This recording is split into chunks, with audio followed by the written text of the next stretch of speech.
pesar de los problemas que son comunes para toda la región, Guatemala ha logrado hacer un mejor trabajo gracias a su Policía Nacional Civil. A los buenos resultados se suman extradiciones, erradicaciones, incautaciones, capturas y desarticulación de estructuras criminales. Hola, ¿qué tal? Bienvenidos a un tema más de interés nacional. Estaremos hablando precisamente de la seguridad en el país, estaremos hablando del subsidio al combustible gas propano y sobre todo también las giras presidenciales. Para ello me acompaña el presidente de la República, el doctor Alejandro Yamatei. Bienvenido, gracias por siempre darnos ese espacio para poder abordar estos temas y que la población se entere de los avances. Pues muchísimas gracias a ustedes por la entrevista y a ustedes en sus casas, muchísimas gracias por recibirnos. Señor presidente, iniciemos hablando sobre la seguridad en el país. Mucho de ello tiene que ver con las extorsiones. ¿Qué está haciendo su gobierno para poder contrarrestar este flagelo? Bueno, hemos tomado diversas medidas. Uno de ellos, hicimos el reciente traslado a Fraijanes 2 de 76 pandilleros identificados en el tema de la extorsión. Pasaron a Fraijanes 2, que ya fue restituida. La cárcel no tiene forma de cargar celulares, se mantienen requisas permanentes y hemos logrado desbaratar a 14 estructuras y más de 194 personas detenidas en la calle y un par de docenas de personas que están en la cárcel que ya fueron notificadas que se les abrió un proceso más por extorsión. En 14 de los 22 departamentos vemos una baja sensible en el tema de las extorsiones, pero aquí lo principal es que el tema de las extorsiones no se puede combatir abiertamente si la gente no denuncia. Y necesitamos que a través del teléfono 110 o 1561, bajo total confidencialidad, la gente nos haga saber de la extorsión. Porque nosotros tenemos métodos especiales que podemos aplicar en estos casos. Tenemos una muy buena relación con la Superintendencia de Bancos a través de la Intendencia de Verificación Especial, que nos ayuda a la identificación de las cuentas, nos ayuda a la identificación de dónde está el dinero y la colaboración de los bancos para poder determinar quiénes son las personas propietarias de esas cuentas y nos hace llegar a lograr debilitar la estructura desde el punto de vista financiero. El tráfico de dinero es lo que más les afecta a cualquier estructura criminal y si logramos interrumpirlo nos da fuentes para poder determinar no solo la debilitación, sino poder determinar también la culpabilidad de las personas y les caen, pues lógicamente por el delito de lavado de dinero, más de extorsiones, les cae mucho más penas, son penas mucho más severas. Entonces sí hemos visto una merma y ahí es en donde hay que cerrar filas porque el que paga una vez, paga siempre. Correcto. Entonces lo que hay que hacer es evitar pagar la primera vez haciendo la denuncia. Hay expertos que le indican y hacen el análisis de lo que se les preguntó y todo, y muchas veces son llamadas hechas al azar, que es tan sencillo acabar con el tema como quitarle y cambiar el número de celular.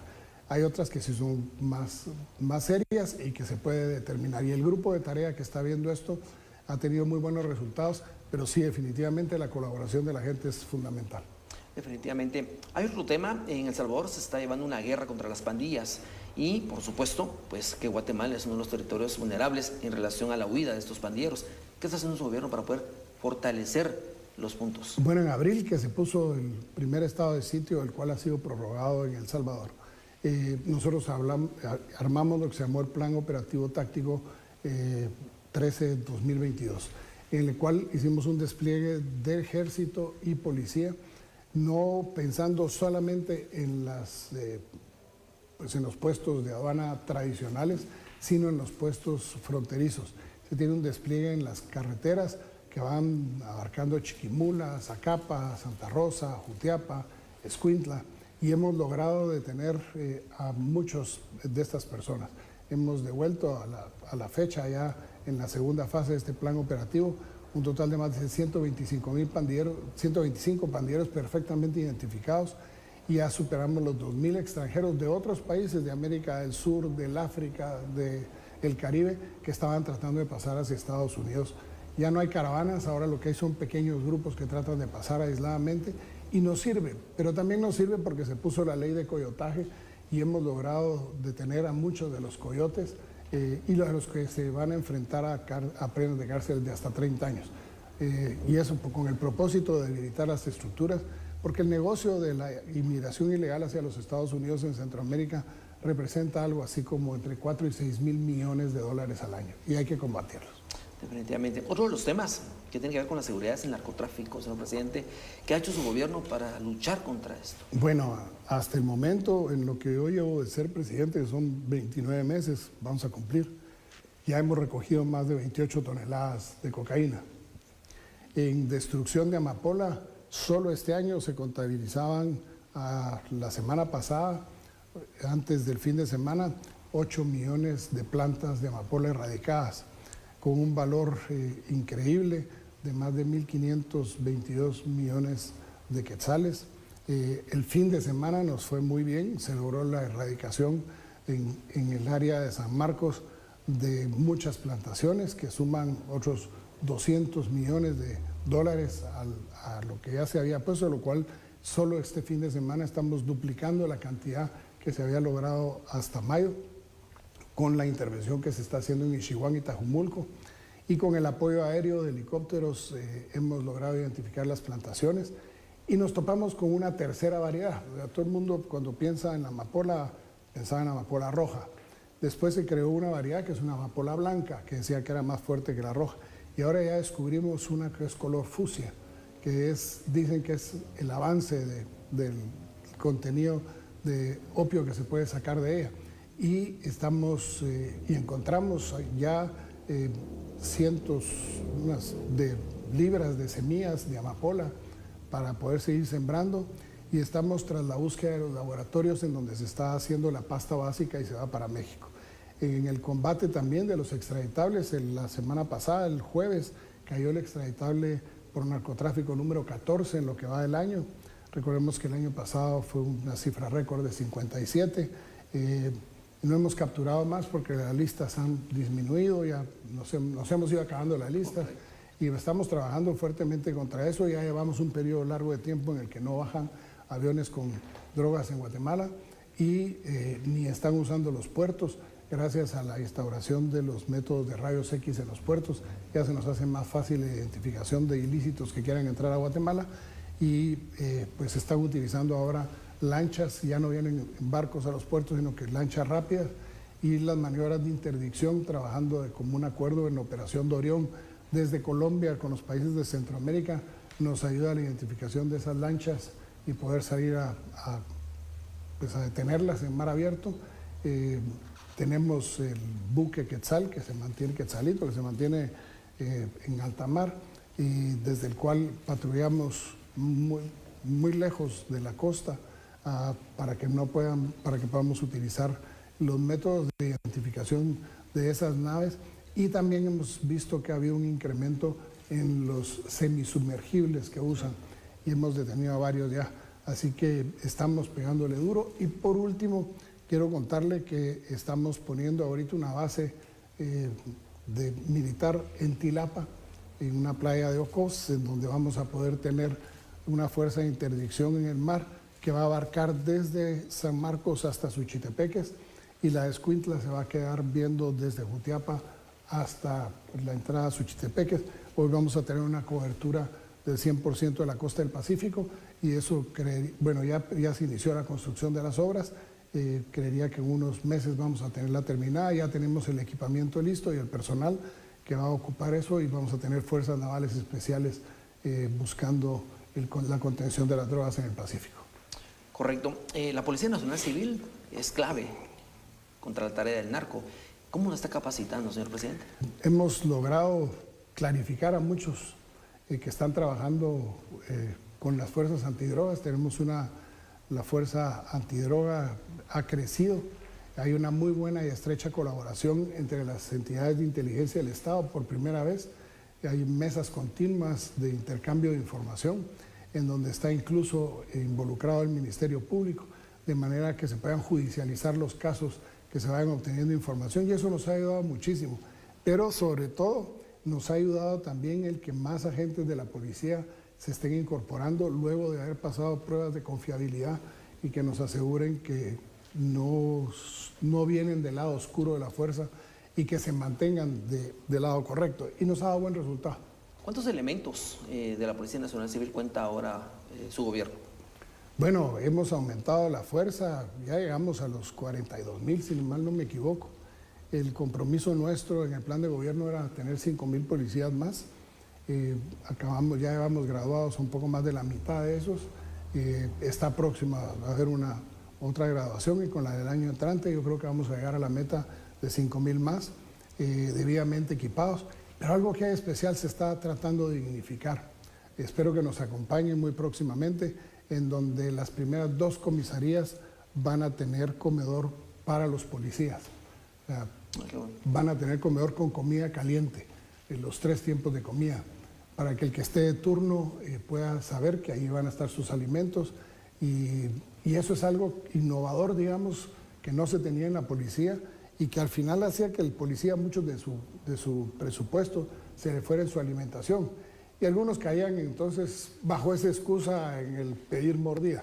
Hoy vamos a hacer 2, ya se están haciendo en las 2 primeras comisarías que se está haciendo el plan piloto, y esperaríamos para el año entrante contar en prácticamente todas las comisarías del país con alimentos calientes para los policías. Es una manera de dignificar al policía, pero también de ir quitando banderas al tema de la excusa de la corrupción. Como siempre, lo hemos afirmado, 340 municipios fuertes hacen un Estado fuerte. Y lo estamos logrando, enfocados en unir esfuerzos de gobierno para transformar Guatemala y conducirla por el camino hacia el desarrollo.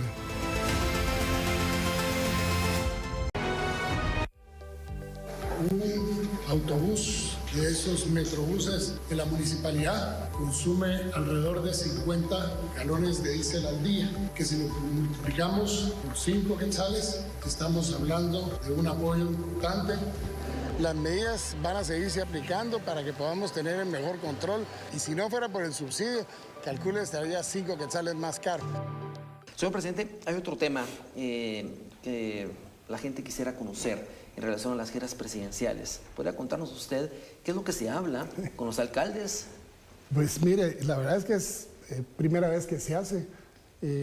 Habíamos arrancado en el 2020 con la primera, que se llamó de gabinete abierto, en Quetzaltenango, justo antes de la pandemia. Tuvimos que suspender la de Retaluleu, que era la segunda, porque ya había arrancado la pandemia, y nos habíamos propuesto visitar una vez al mes o 2 veces al mes 2 distintos departamentos para mantener un contacto con todos los alcaldes. Nosotros hemos dicho que hay que fortalecer el Estado fortaleciendo a las municipalidades. 340 municipios fuertes hacen un Estado fuerte.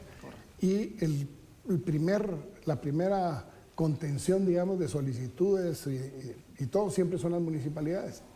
El año pasado, con las 4 giras, levantamos 3.271 solicitudes de los alcaldes. De esas, menos de un 20% no se pudieron atender, porque son temas que no nos podemos meter nosotros por lo que establece el Código Municipal, y del resto, 48% se terminaron el año pasado. Estamos hablando de obras de agua, de drenajes, de plantas de tratamiento, de caminos rurales, de carreteras. Y las otras están ya en proceso de terminar. O sea, vamos a terminar este año con casi el 80% de las obras que nos pidieron el año pasado. Eso independiente del situado constitucional y el aumento que tuvieron en los consejos de desarrollo, que en total superaron los 1.500 millones de quetzales. Eso lo que hace es atender a la gente en los municipios. He sido el primer presidente que visita muchos municipios. Es increíble que en pleno 2021 le digan a uno, mire, nunca había venido un presidente a este municipio. Y eso nos ha servido para reunir a los alcaldes sin banderas políticas. Todo se les escucha. Primera, y ahorita están viniendo los alcaldes.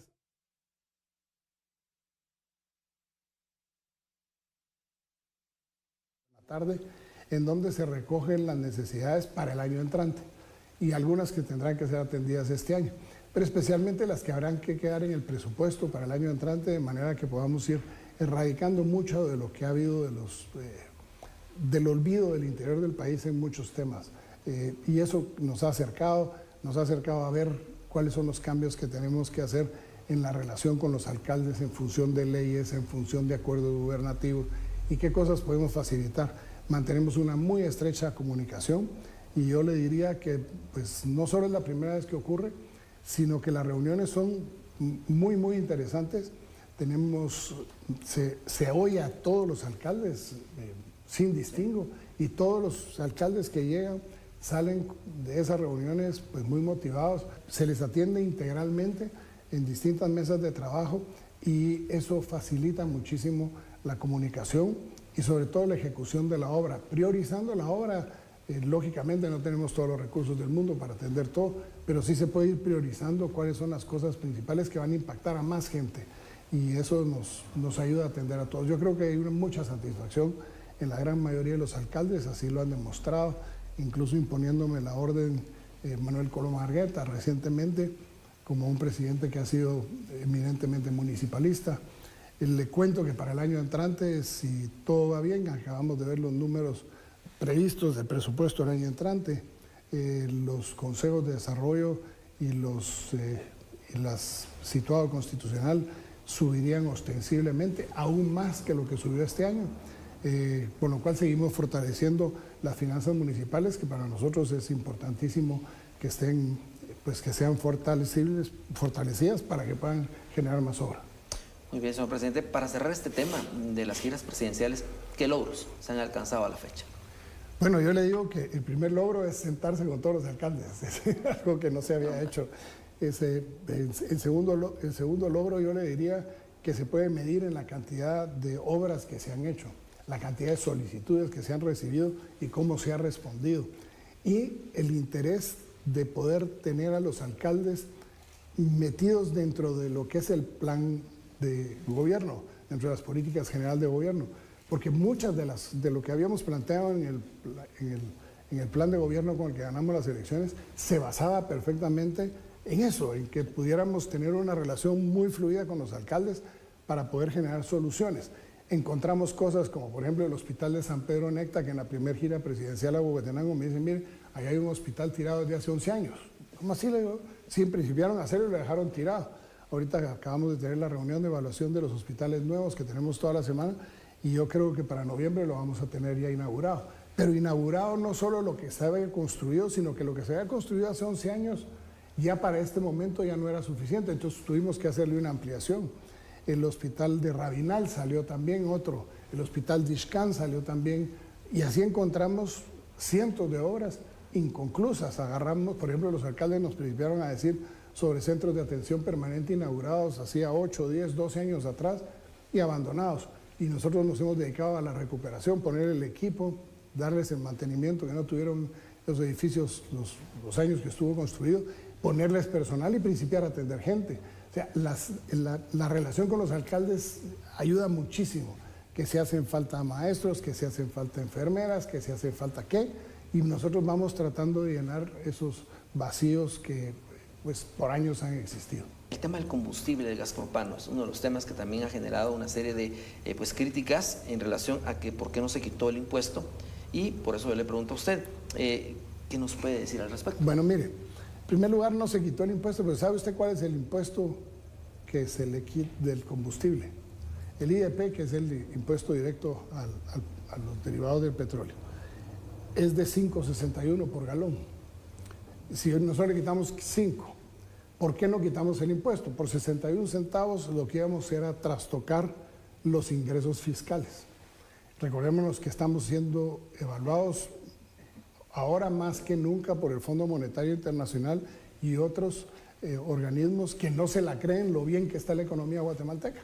Y nos han puesto de ejemplo. De hecho, la semana pasada, en la reunión de ministros de Economía en la ciudad de Los Ángeles, con motivo de la cumbre, Guatemala fue catalogada como uno de los 2 países más seguros para invertir hoy por hoy en Latinoamérica, lo que trajo como consecuencia que se externaran posibles inversiones directas este año en más de $400 millones y para el año entrante mucho más. Incluso una fábrica que es de las más grandes del mundo en prendas de vestir declaró su interés de cerrar su empresa en China, que es para para hacer hilo y traérsela a Guatemala, con los cuales se generarían miles de empleos. Y si nosotros nos metemos a quitar impuestos, que al final son 61 centavos la diferencia, lo único que estaríamos es trastocando los números macroeconómicos del país. Nosotros tenemos una ventaja, terminamos con un saldo de caja muy grande el año pasado. ¿Cuánto tiempo más vamos a poder mantener el subsidio? El tiempo que nos dure el poco saldo de caja que nos va quedando. El 63% de la inflación que nos está viniendo es importada. Ahorita ya principiamos a ver en algunos casos, como por ejemplo en el caso del gas propano, que principia a verse un declive en el precio, y eso tiene mucho que ver porque baja el consumo del gas al pasar el frío en Europa y en América del Norte. Pero sin embargo la presión viene ahora al revés sobre el combustible, porque la gente en Europa y en Estados Unidos y Canadá agarra los meses de más calor para sus vacaciones, y eso implica mayor tráfico en las carreteras, y eso va a implicar un mayor precio porque recordemos que aquí estamos sujetos al precio y la demanda mundial. Ahora, además de eso, está la inestabilidad política causada por la guerra entre Rusia y Ucrania. Como no hay garantías del abastecimiento del petróleo ruso por los cierres que se han hecho, no hay un aumento de la producción mundial en los países árabes y en los países petroleros, pues lógicamente hay una especulación en los precios. Y lo que hemos visto es que hay mucha especulación. Llegamos a tener hace 15 días el barril de petróleo a $95 y esta semana superó la barrera de los 125 y se calcula que va a llegar a los 140. Esto es una espiral que va a tener que ser contenida porque ese es un fenómeno que lo estamos viviendo en todo el mundo. O sea, todos los países están viéndose afectados. No hay uno solo que pueda decir, yo soy autosostenible y yo me mantengo y mis precios son bajos. No, todo el mundo está siendo afectado. Esperamos que la situación se controle a nivel mundial, se restablezcan los mercados internacionales y haya suficiente abastecimiento. Y eso va a tener muchísimo que ver en cuanto Rusia deje de atacar a Ucrania, para que las medidas económicas en contra de Rusia no sigan afectando el tema de la producción mundial y la distribución de los combustibles. Ahora bien, para finalizar este tema, otra crítica es el endeudamiento que supuestamente existe en Guatemala por el subsidio. No, porque no hemos pedido préstamos. Al contrario, hemos usado el saldo de caja. Mire, préstamos. Acabamos de solicitarle al Congreso hubo diputados ahí que dijeron 500 millones más de préstamos. No, era 500 millones de una deuda a 0.9% para canjearla a deuda que estaba al 4,5%, lo que hubo una sustitución de fuente. Exactamente la misma cantidad de dinero debemos, pero solo que nos vamos a ahorrar 150 millones al año por 13 años, van a ser 2.600 millones de quetzales menos que vamos a pagar por intereses. Hemos cambiado. Somos el país de Centroamérica y casi de toda Latinoamérica con el endeudamiento más bajo en relación al Producto Interno Bruto. Estamos 30.4%. Nuestros países, hay países vecinos que tienen un 87% del PIB ya comprometido y están en default, es decir, ya no les pueden prestar más préstamos. Mientras nuestros bonos se colocan al 4,5%, los de esos países se están colocando al 20%, porque el riesgo es muy grande del no pago. El caso de Guatemala es un país que siempre ha sido reconocido como una buena paga y pues no estamos previendo ahorita nuevos préstamos. No quiere decir que no se necesiten, o no se debe decir que no se van a necesitar en un futuro. Pero en este momento, con el crecimiento que tenemos, cerramos el mes de mayo un poco más de 4.000 millones de quetzales de recaudación del IVA por arriba de la meta. Acabamos de emitir unas normas de contención de gasto en donde se restringen muchísimos de los gastos en los ministerios para lograr mayor inversión y no gastos en eventos de capacitación en hoteles y cuestiones o contrataciones a diestra y siniestra, sino que todo tiene que estar normado. Y yo creo que eso nos va a dar como resultado el mejor uso del presupuesto. Lo hicimos en la época del 2020 en la pandemia y nos funcionó muy bien, y creemos que esa es una buena manera para ser más efectivos en el gasto y que se pueda transferir más hacia inversión y menos a funcionamiento. Presidente, como siempre, muchas gracias por habernos aperturado este espacio para hablar de tantos temas y que usted, amigo televidente, esté informado de lo que se está haciendo en el gobierno para Guatemala en temas de seguridad, en temas económicos y también las alianzas diplomáticas. Muchas gracias, señores. A ustedes muchísimas gracias, que Dios los bendiga. No se nos olvide de pedir que Dios bendiga a Guatemala.